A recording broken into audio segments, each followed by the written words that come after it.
আসসালামু আলাইকুম viewers, welcome back to my channel. আলু চাট, পাপড়ি চাট, মটর চাট, ছোলার চাট, বিভিন্ন ধরনের চাট তো নিশ্চয়ই খেয়েছেন, কিন্তু পেয়ারা চাট কি খেয়েছেন?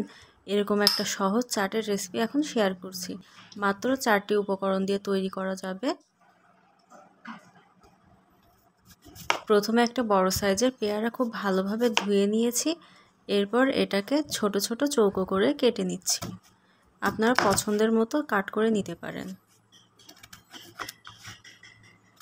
আজকে যেভাবে পেয়ারার চাট তৈরি করে দেখাচ্ছি, একইভাবে কাঁচা আম চৌকো করে কেটে তৈরি করতে পারেন।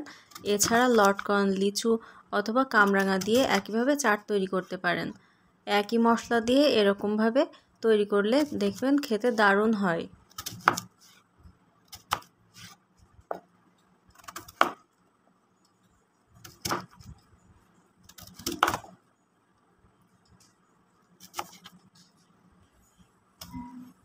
পেয়ারাগুলো কাটা হয়ে গিয়েছে। এরপর এরকম একটা বাটিতে নিয়ে নিচ্ছি। প্রথমে এর মধ্যে দিয়ে দিচ্ছি কাসুন্দি। কাসুন্দি আপনারা স্বাদ বুঝে দিয়ে দেবেন। এখানে আমি 1 টেবিল চামচের মতো দিয়েছি। এরপর দিচ্ছি রোস্টেড জিরা পাউডার, এটা দিয়েছি 1/2 চামচের মতো।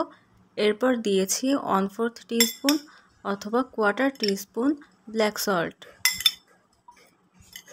বিশ্বাস করুন, এটাতে আর কোনো মশলা দেওয়ার দরকার হবে না, এটা এমনিতেই খেতে ভীষণ মজার হয়। এটা যে কেউ পছন্দ করবে খেতে। পেয়ারার একটা মিষ্টি ভাব রয়েছে, তার সাথে জিরা পাউডারের ঝাল ঝাল, তার সাথে কাসুন্দির টক ভাব। টক ঝাল মিষ্টি মিলে দারুণ একটা স্বাদ লাগে এটা খেতে। বাড়িতে একবার হলেও অবশ্যই তৈরি করবেন, আর কেমন হয়েছে সেটা আমাকে কমেন্ট বক্সে জানাবেন। যারা এখনও চ্যানেলটাতে সাবস্ক্রাইব করেননি তাদের কাছে অনুরোধ থাকবে চ্যানেলটাতে সাবস্ক্রাইব করার জন্যে। ভিডিওটা ফেসবুক এবং টফি থেকে দেখতে পেজটাতে ফলো দিয়ে রাখবেন। এখানে বিদায় নিচ্ছি। আল্লাহ হাফেজ।